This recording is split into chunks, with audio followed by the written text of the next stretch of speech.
What are your thoughts on Pakistan? Right. I'm afraid you can't mention the UN in this context because the UN is a place where we all flourish as doves, and I'm a dove who's been mugged by reality, as it were. So I kind of, when you speak of Pakistan in the eyes of the beholder, I tend to behold Pakistan with the heart of a dove, but the head of a hawk. And the reason for that, quite simply, is our own experience with relation to Pakistan. And while I don't disagree with anything that my good friend Hussain Haqqani has said, I've known him for a long time, and I think when he speaks of the Pakistan of the poet and the creative writer and the idealistic young person, I'm sure all that is as true. But the Pakistan that I behold from where I sit is Pakistan as it impacts upon India. And there it seems to me that we have some really fundamental issues. First of all, there is the core problem, which in my view is not Kashmir. I think the real problem between us and Pakistan is the nature of the Pakistani state. It is a state which, to paraphrase Voltaire on Prussia, in India the state has an army, in Pakistan the army has a state. And what that boils down to is that whereas in India you join the army to defend the country, in Pakistan you join the army to run the country. They have run the country for 33 years of the 70 that Hussain mentioned, and the rest of the other 37, they have run it from behind a civilian government, making very clear how far that government can go, what the red lines are, pulling the strings as appropriate, and throwing out the governments in question when they dared to go beyond what the military found acceptable. On top of that, the military is present, as Aisha Siddiqa has demonstrated in her book, not just in the military establishment or when they're ruling in the government establishment. The military is involved in everything. It's involved in real estate, it's involved in import, export, it runs petrol stations, universities, think tanks. They're present in all walks of life, and it's a cradle to the grave profession. Once you get into the army, essentially, once you reach a position of any consequence, you don't really need to retire unless you want to. You can continue doing things that the military assures for you. And that kind of dominance has meant that Pakistan is now the country whose army has the single largest share of GDP of any country in the world. There is no country in the world whose army disposes of a larger percentage of either the government's budget or of its gross domestic product.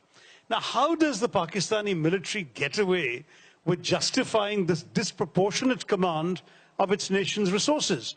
It can only do so by pointing to trouble on its frontiers, ideally on both, or at least complete quiescence on one side and hostility on the other, so that they have a justification for allowing the military to dominate their society. In these circumstances, we're looking at a situation where whenever India has attempted with as much sincerity as one can muster to make peace, it has always been met with a military response by the military who stands to lose from that peace. So we talk to a civilian government. The civilian government may sometimes be genuinely anxious to move ahead with peace. And then so Mr. Vajpayee makes his bus trip to Lahore. There's 3 months of talk about the spirit of Lahore. And meanwhile, of course, the Pakistani soldiers, not dressed in military uniform, cross into the heights of Kargil, and you know the rest. Or subsequent peacemaking efforts, Agra was followed by, a few months later, by the attack on our parliament, etc., etc. We can have example after example. When Zardari comes to power and he makes very conciliatory noises, we in turn reciprocate. Their foreign minister is in Delhi to actually discuss visa liberalization. So someone like Hussain Haqqani could have been here more quickly had that worked. But while the foreign minister is in Delhi, 26/11 happens in Mumbai. So that is the situation. We are stuck with talking to a civilian government that is either unable or unwilling to give us the peace we need. And that's the other problem we have, because on the subcontinent, part of the difficulty in our equation is we are a status quo power. There is nothing Pakistan has that we really want. Yes, we do maintain a claim to Pakistan, so-called Azad Kashmir, Pakistan occupied Kashmir as we call it. But my own view is that we maintain that claim essentially in order to have something to give up in a settlement. We are not realistically going to try and claim that back. Indeed, when we actually won some territory in '65, that is territory that belongs on our maps to us. We still gave it back in the Tashkent peace settlement in January '66. So the fact is, this is not a part of Kashmir we realistically are aiming to get back. Therefore, we can truthfully say there's nothing we want from Pakistan except peace. Whereas Pakistan does want something we have, and they have this long-standing claim to the Valley of Kashmir as something they consider the unfinished business of partition. And as long as they have that chip on their shoulder, and as long as they have all the other historical baggage, they will continue doing what they've been doing, which is trying first through conventional warfare and failing, and then trying through militants, terrorists, and other proxies to divide India. There are accounts of how they first thought they could do to India through Punjab, through the Khalistan movement, what we had done to them as they saw it with Bangladesh. When that failed, Kashmir was the next opportunity, and they started sending people across. Today, the Pakistanis have a somewhat more innocent narrative of saying, look, how can you accuse us of being terrorists when we are the biggest victims of terrorism? Yes, but the problem is that those terrorists are homegrown. It's their own chickens coming home to roost.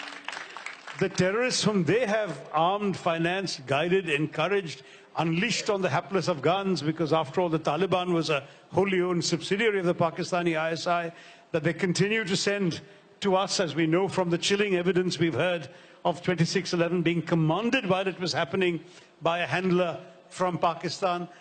All of that evidence is available to us and to the rest of the world, and yet we have this innocence being proclaimed by Pakistan. I'm sorry, it just won't wash. There is no moral equivalence. Yes, sorry, more Pakistanis are dying because of terrorism than Indians are anymore in any particular year in the last few years. But those people are not dying because of people armed, trained, officered, paid for, supplied from India and sent across to Pakistan. They are a homegrown problem, whereas we sadly are losing citizens to terrorists and militants sent from across their border.